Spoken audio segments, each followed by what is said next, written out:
Hello everyone, this is Fantasy-esque and welcome back to ClanGen, the Warrior Cats clan generator game. When we left off in the previous episode, we were taking a look at how things have changed all these moons later with the cats after our gigantic time skip off camera. And then we were, I think, adjusting to this new method of playing, or this new order of activities we are doing, shifting things around so that events happen first, and then the loyalties, the cat list, potentially relationships, and then the patrol, ending on the patrol, which I found so odd because I am used to ending on a bang with the events. But no, we are going to be switching things around. So this time, yes, let us dive straight into events, have the time skip, see what has been going on. So let's go ahead and do that. I mean, we were able to decode, I think, some relationships between the cats. We were able to find out that, we've got quite a few hatreds going on. Cloudy Snarl, actually, hold on a second. Lyrebuzz, Cloudy Snarl, and Dark Pounds all hate Almond Fur. And he apparently has no hate for them. But I don't know, guys. Almond Fur is seeming more and more sinister to me. Especially because of his obsession with Slopefleck. So I feel like maybe he's being a bit two-faced, and the other cats can kind of feel all of his, murderous energy, potentially intent, but nobody else can, especially the cats that are really close to Almond Fur, and see him as a brother and someone to protect. So yeah, Almond Fur, we have to keep an eye on him to see what's gonna happen. It would be really cool. I know we have the option to kill cats, which I'm not gonna do, but it would be cool if the actual cats themselves could murder each other. I don't know if that's a thing. I don't think it's a thing in the game, but if your cat hated another cat, to the max level, I think it would be really cool if there was a potential for that cat to then kill the other one. But anyways, we are going to continue. Let us dive into events, like I said. So over here, wait, hold on a second. Shade Clan. I think we want to go ahead and befriend Lynx Clan. Yeah, we have decided to do that. Now, did we check the Medicine Cat Den? I think we did. Yeah. Okay. Time skip, and then we'll jump to the Medicine Cat Den, set the Leader's Den up, and then we'll continue reading through. So, time skip, we have some notices. Okay, Lynx Clan, this time around we want to befriend Whimsy Clan, so we only have 2 allies right now. And in terms of the Medicine Cat Den, oh, Dark Pounce is in here. Hold on a second. Marigold was used to stop blood loss. For Dark Pounce, blood loss? What the heck? Grey Swipe was given moss treatment for white cough. The risks associated with their condition are lowered. Lyrebuzz gathered a mullein, dandelion, horsetail, and wild garlic this moon, which is good. Okay, let us take a look to see what is going on over here. Despite the horrendous weather, Mistar strikes out with his gathering patrol to the meeting place. It's deserted. Any befriending of Lynx Clan will have to wait until next moon. Okay. So nothing could happen on that end. And finally, Dark Pounce's tail was badly injured by a dog. Okay, so that's why she had blood loss. Oh no. No. Okay, Cloudy Snarl hopes the litter will be small. She feels overwhelmed at the idea of a big litter. Yeah, I don't know what litter size she might end up having. What is her age? We'll have to check up on that. But I think the max amount I've had in a litter, born in-game, has been 2. 2 kits in a litter. I think I had, because I said with Feather Clan in classic mode, I had a total of 6 kittens born across 49 moons, and they were 4 separate litters. 2 of the litters, the first 2 litters, had 1 kit, and then the last 2 litters had 2 kits each. Okay. Grey Swipe, Cop's feeling like she's hacking up half her lungs. This is definitely worse than white cough ever gets. Wait, but we gave her stuff and the risks associated is supposed to, it's supposed to get better. Well, this is not supposed to persist. So hopefully it doesn't get bad enough that she dies. A kitty pet waits on the border for a patrol, and finding one led by Nectarrock asks to join the clan. The kitty pet decides to take on a more clan-like name and is now called Raincliff. Okay, so a new cat over here, but obviously not a cat that is staying with us. I'm assuming this kitty pet from the outside was, for some reason, compelled to visit the mountain. So maybe this is a kitty pet that came into contact with one of the lightless cats when they went out and became curious about what's going on under the mountain, so now they want to come visit. And essentially, this whole them coming in is us, Luminous Clan, guiding them to where the lightless cats are. So obviously Nectarrock is taking charge here. But, ooh, a black cat. Ooh, like a black and white cat, but that is interesting. So male adult with sage eyes, marbled pelt, warrior, charismatic, incredibly clever, and learn of law. Okay, well, yes, we are going to send you out to Lightless. Do you not worry. That did not make sense. Do not you worry. There we go. You do not worry? Whatever it is. Okay, we are ready to head into relationships and see what is going on over here.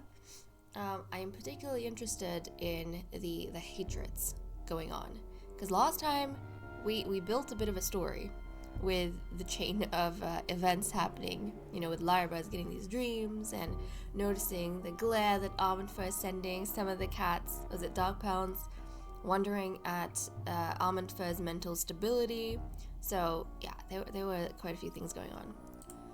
Okay, and Bubbling Gale thinks Mistar is very helpful. And you know, Bubbling Gale, I think, started off last events with Mistar as well, so they have been spending quite a bit of time befriending each other. Cloudy Snarl does something that makes Darkpounds' day a little happier, which is nice to know. Okay, these two, you know, they've been friends for a little while, I think. And at one point in time, they were kind of taking comfort in each other just a little bit romantically, but nothing really came of it. Okay, Darkpounds, he has a nice story about Armandfur. That is good to note, because Darkpounds has been having kind of like a... I mean, she was the one who felt that Armandfur was getting a little bit unhinged. Yeah, it's kind of nice to see. And you know, guys, I haven't had breakfast yet, and I don't know, I think my stomach is rumbling, but I can't quite tell. But anyways, I hope it doesn't disturb the recording, or it's not loud enough that I have to stop and go eat, because I will eat after this. But right now, we are focused. I have like coffee made and everything, put in the fridge. It's great. Anyways, so I'm wondering, you know, before we used to dive into relations to take a look at specific things, but I'm almost wondering if maybe I won't do that with the way we've changed things, because I kind of like... I suppose we can, because I was gonna say, I like, you know, checking up on the loyalties and that being a bit of a surprise, but I suppose we can check up on the relationships. I don't know. What do you guys think? I think we might not refer to the relationships so much, but it makes sense that we do, doesn't it? We probably won't be studying relationships in as much detail in the cat list now that we've gotten like a catch-up. So yeah, that makes sense. Anyways, Darkpounds has a nice story. I wonder from who. I don't know if I should check from who, or if I should leave that as like an anonymous thing from everyone. Maybe unless they I don't know. Let's check. So who is Darkpounds the closest to? We'll say she has a nice story about Armandfur from them. And it makes sense then why she would feel like a positive effect, because she doesn't necessarily trust Armandfur. So Darkpounds, let's have a look. Well, she has a very fascinating relationship with Armandfur. But Lyrebuzz. So Lyrebuzz, who actually hates Armandfur, said a nice story about Armandfur. Okay.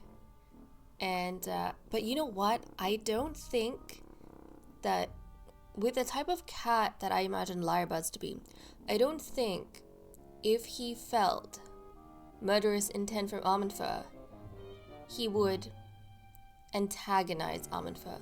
I feel like he would try to make himself like invisible or not so much of a target by going ahead and saying nice things about Arminfer and making sure Arminfer doesn't have extra reason to do anything to him.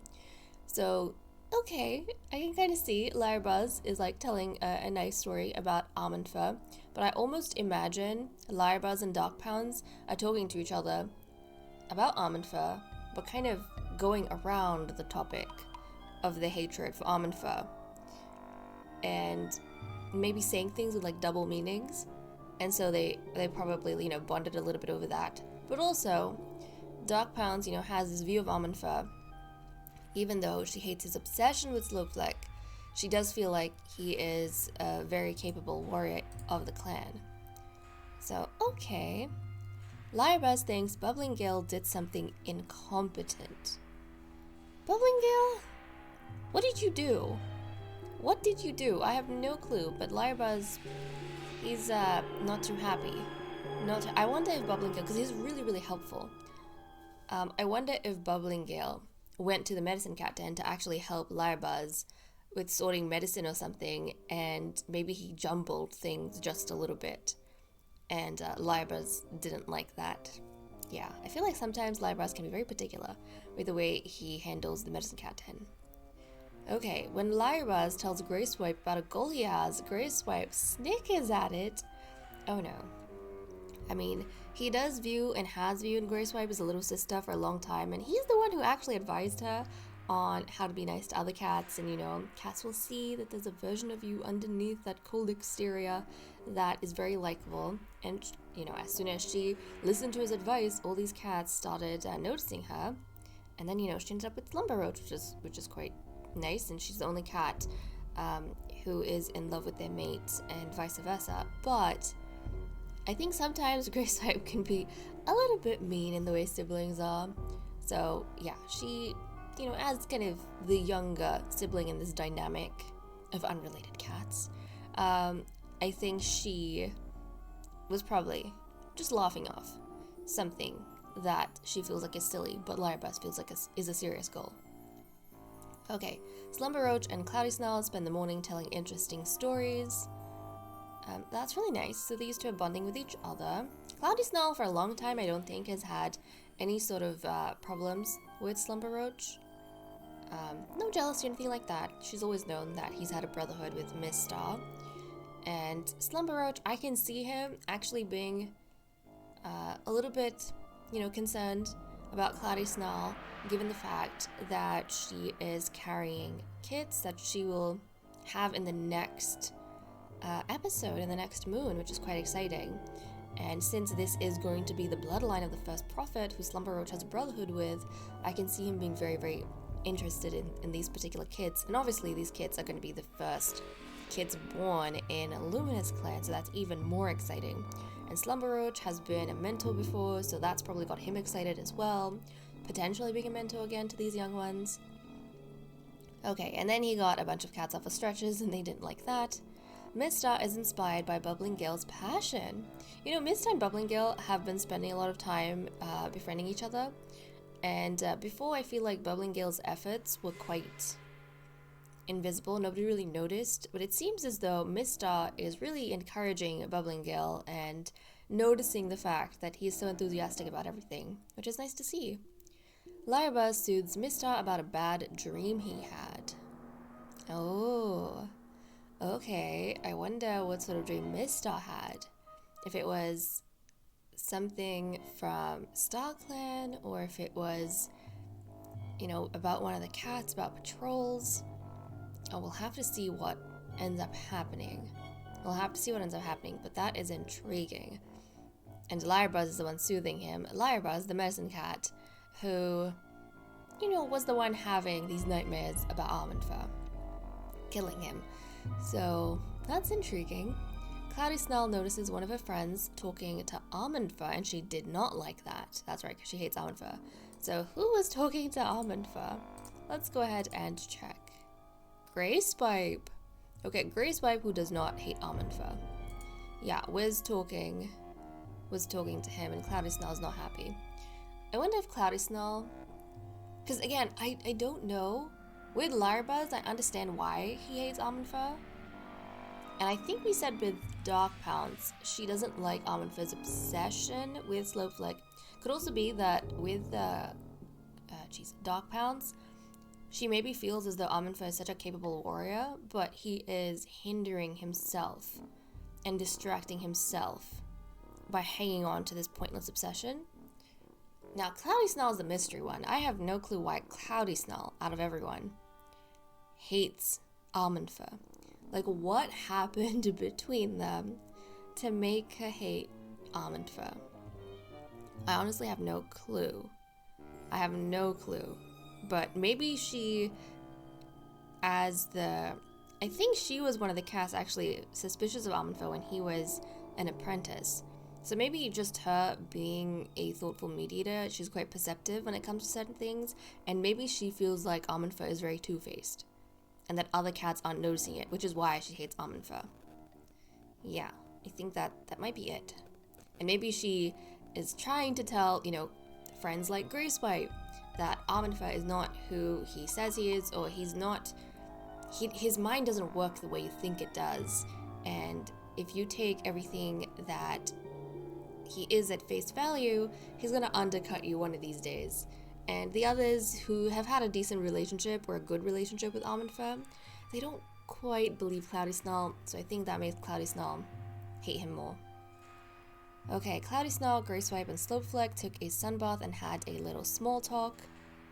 Late at night, Cloudy Snell finds Almanfa sitting alone at the edge of camp. They go back to their dens without speaking. Yeah, I feel like she keeps an eye on him. She keeps a bit of an eye on him. Almanfa just noticed how beautiful Slopefleck's eyes are. Almanfa, I think you noticed a long time ago. I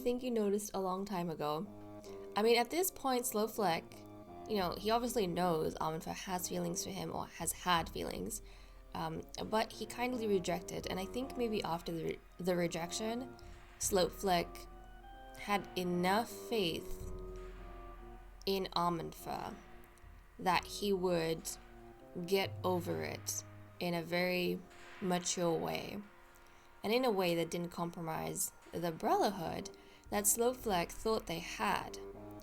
But Almanfa, I think Almanfa pretends to Slowfleck that he's over him and that he understands, and he's not affected as long as they can still, be friends and brothers. But I don't think Almanfa has registered in that way at all. Almanfa is still, hopelessly caught up in Slowfleck. But it's like he look into Slowfleck's eyes, and then when Slowfleck says something to grab his attention because Almanfa wasn't listening to what he was saying, Almanfa would just pretend there was something else on his mind, like prey and patrols. So, yeah, fascinating. Grace Wipe can tell how brave Bubblingale is being about something important. Oh, okay, Bubblingale, you did make a little bit of a mistake with Larbuzz at the Medicine Cat Den, and he wasn't happy with you. But he is being brave. And you know what? He also, I think, went out on patrol on his own in the last episode, and he crossed a Thunderpath on his own, which I was terrified about. I thought we were going to have our first Thunderpath death. And he managed to bring back a lot of prey. So I think Grace Wipe sees that, notices that, and appreciates that. Okay, Nectarrock bumps head with Mista reassuringly.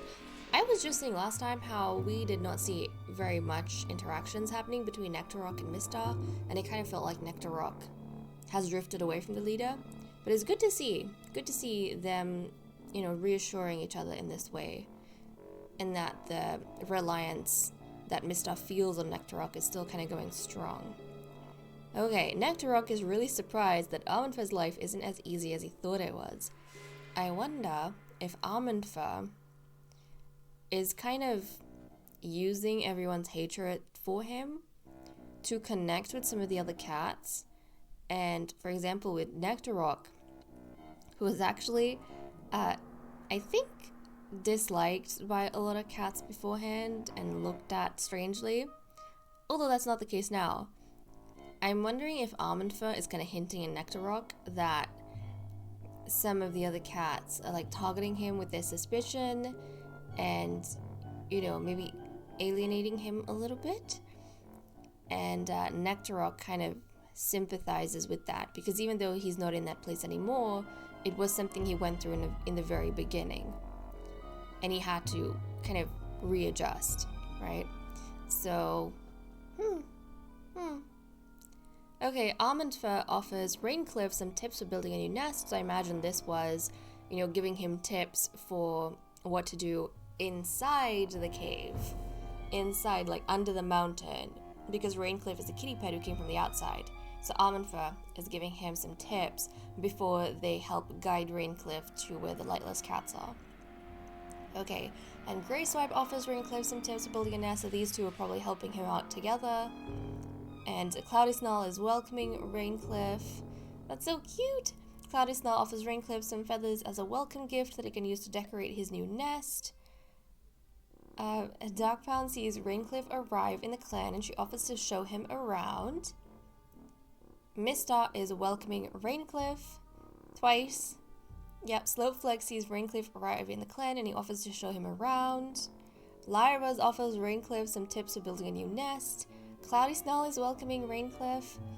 Okay, that's cute. So all these cats in the clan, Luminous clan, they welcomed this new kitty pet in, and, you know, he kind of just wandered. He was wandering around outside trying to look for a way into the mountain. But even I think the exit for cats in the outside, it's a little bit kind of difficult to find, I think. If you're one of the lightless cats, the curse compels you to find the exit and come inside, and then you kind of forget how to get outside. But for cats who are unrelated to the curse, I imagine they find it a bit hard to find, you know, where the exit is to the mountain, and thus the entrance into the mountain. So they probably saw him wandering around outside, and now they're helping to guide him to the lightless cats and where they live, but they're giving him all these tips for life inside the mountain. And, you know, if he needs help and he needs to get back out, then come to Luminous Clan. They will guide you. So that's kind of nice to see. That's kind of cool. And finally, actually, not finally, Slowflag and Almond Fur fill a puddle in the camp with sand together. Okay, so these two, again, spending some more time, and Slowflag is talking with Almond Fur. We always end on these two. Always. They seem to have a very strong brotherhood that is a little bit twisted because it's not entirely a brotherhood. But it is interesting to note. It is interesting to note. Okay, so we have wrapped up with our events. I am going to cut the recording here, and then we will come back, take a look at the loyalties, and go through the cat list. Okay, it is time for us to continue with the cat list. Our loyalties, as you can see, are still going good, guys. Our loyalties are still going good. I had a quick look through, and everyone still seems to very much believe in Mistar and have a good relationship with Mistar. So that is good to see. Unless the cats have something in particular I need to check in relationships, I want to take a look at, I'm not going to be going through them. Or if they have something in the prompts for what they're doing in the day, I probably won't go and check up on the relationships, because like I said, there's like too much for us to go through, and I don't think relationships are going to change that drastically from moon to moon. And if it does, we'll probably get a hint in events. So that should be fine and well. Last time, you know, it took a long time, and we did have to go through the relationships because a lot changed. Like, we had a ton of moons happen off camera, so we needed to get a bearing of what was happening. Now that we know, though, I'll kind of revert back to what I used to do before, where we only really check the relationships when we need to for something, to figure out an interaction that's happening. Okay, so let us start off with Mistar. So a kitty pet sitting calmly next to a dog. So nothing too crazy happening here. Nectarrock hopes he'll make a decent leader someday. Oh, Nectarrock, you know what? I think I was a bit worried about you in the beginning. And guys, he also, in the time that we spent away, became a senior. Oh my goodness. It's kind of nice to see that, you know, he has, I think, improved so much, because I was worried about him being deputy in the beginning. He was having a hard time adjusting, and he wasn't really doing any well, throwing quite a bit of tantrums, but he has since improved, and the other cats definitely notice and take him seriously, which is good to see. And I'm kind of wondering, also, I wonder if this insecure thing is a change that has happened when he became senior. I don't know why, but I feel like he wasn't insecure before. I actually have to go back and check the videos when we left off and see like what his trait used to be. Because it would make sense that, you know, in your old age, your personality has a bit of a shift, but I don't know. He might have been insecure, but I just don't feel like he would have been, but I don't know. Anyways, Nectarrock, yeah, this is nice to see. But it's also a little bit bittersweet, because if we've kind of learned anything from Feather Clan in classic mode, it's that we tend to go through a ton of deputies before we have a leadership change. Because our leaders have 9 lives, right? And so we cycle through quite a few deputies who end up retiring before the leader either dies or steps down. And then the cat that ends up becoming a leader is not necessarily the cat who has been deputy the longest or is deputy. Like sometimes they're appointed for 1 moon, a new deputy, and then they become leader. So you never know what's in store for Nectarrock, and I feel like it's even more unlikely that, you know, the first deputy you have ends up becoming the leader. It's usually the 3rd or 4th deputy that ends up becoming the leader, because by that time the clan leader has kind of cut through quite a few of their lives and they're down to the last few. So there is that, but it's nice to see that Nectarrock has, you know, aspirations. Okay, Larabaz is checking up on the warriors, and this also makes sense because his mate Slowfleck, the 3rd prophet, is one of the warriors who's, like, you know, going to go out during the patrols, and he actually looks so cute with the orange poppy on his fur. I actually really love it. Kind of pops against his blue eyes and kind of the white mask he's got going on in his face. Okay, Cloudy Snarl enjoys the warmth of New Leaf. I'm just so excited to see what her kids are gonna look like. She's gonna have a kids in the next moon, and it's gonna be great. It's gonna be great. Even if it's 1 kid. Now she's 84 moons. I think the cats in Feather Clan who ended up having 1 kid were cats that were like over, I think, 110 moons, maybe? So the fact that she's 84 moons, she might end up having 2 kids. I think the 2 younger cats because they weren't that young, but the 2 younger cats in Feather Clan were around kind of Cloudy Snarl's age when they had their kids. So she might have 2 kids. But I'm excited. I'm super excited. I mean, this is the first prophet's, you know, children, his bloodline. That's so exciting. It's so exciting. And also they look really good. You know, this pairing looks really good. Especially the calico thing going on with Cloudy Snarl, you know, the orange and the gray and white. It just looks so good. So unique. I'm really excited. Okay, Dog Pounds always cheers the loudest for any cat at naming ceremonies. I wonder if she actually went, because we don't have any cats in this turn or in this moon that had a naming ceremony. I'm wondering if she was taken to the gathering. But then, wasn't the gathering deserted? Maybe she's injured right now and she's in the medicine cat den. Maybe she's dreaming and she's imagining the naming ceremonies for one of the kids and, them becoming apprentice. Who knows, potentially to her. So that's kind of exciting. I think that's what she's doing, cheering the loudest in her dreams. Slowfleck is looking forward to finding more prey as the snow melts. Yeah, he's enthusiastic about going out and patrolling and hunting. So I can kind of see why Lyrebuzz was checking up on the warriors to make sure that, you know, their enthusiasm can keep up with them. Okay, Slumberroach wonders if being deputy is really so hard. Yes, Slumberroach, being deputy is really so hard. It is. A lot of people question you, and you have to work really hard to do a good job of it. But that was interesting to note. Bubbling Gale helps out around camp in between his duties. That is not a surprise. He's always doing that. Although sometimes I think he bumbles just a little bit, and he stumbles and makes a bit of a mess. But you know what? In the end, I think even though some cats get annoyed at him, he kind of wins them out because he's so consistent in being sweet. Grey Swipe saw a kitty pet with the fluffiest fur imaginable today.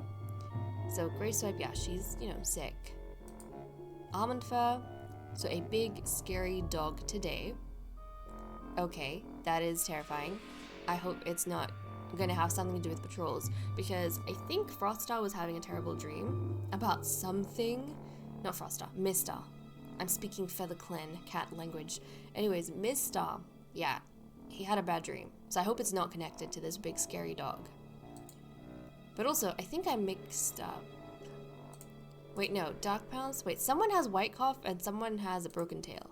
Right, Dark Pounce has a mangled tail. And Grey Swipe is sick with the cough, which I hope is getting better. Green Cough. Did she have White Cough before and now she has Green Cough?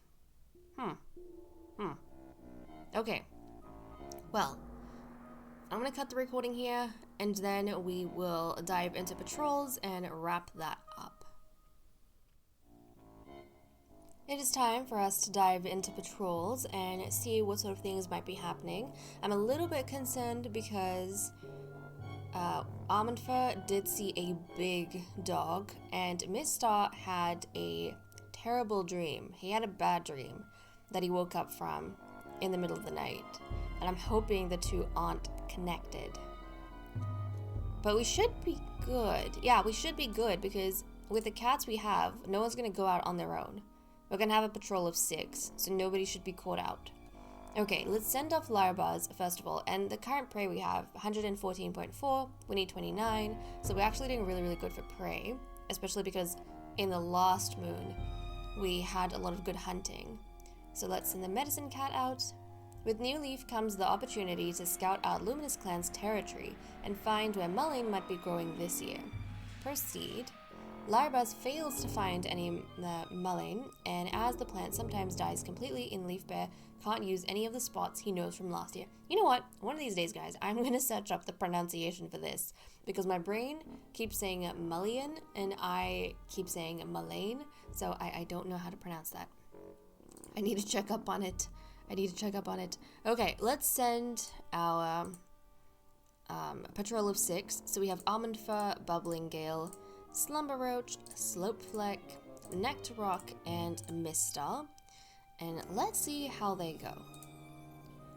When Almond Fur is trailing behind the patrol, Almond Fur is trailing behind the patrol when there is mighty clatter of stones from below. He looks around wildly, just in time for the world to tip upside down as the scree slope beneath him collapses. You know, I wonder how much input, hatreds, and these kind of relationships have to do with these events. Because imagine if something like this happened, and one of the cats who hated him, which thankfully all the cats that hate him aren't on patrol. They're either sick, they're injured. Actually, they're injured, pregnant, or the medicine cat, so they can't come. But just imagine they refuse to help him, or he's falling and they don't grab his paw. That would be dark. That would be very dark. Okay, let us proceed. Creeping in as close as possible, Bubbling Gale purrs to Almond Fur, keeping him calm as the patrol carefully digs down to him. Almond Fur blinks up at him, holding on to his presence in this scary situation. Oh my goodness, Bubbling Gale. Bubbling Gale, who has been having this like silent, quiet crush on Almond Fur for a long, long time. Literally since we left off, and he has maintained that. He's the one who stepped up when Almond Fur was in trouble. I wonder if Almond Fur, who literally hasn't given him any attention or acknowledgement up till this point, will finally notice Bubbling Gale. Maybe he can let go of his obsession and put his attention to someone who cares in the way that he wants them to care. Okay, so those are all the patrols that we had.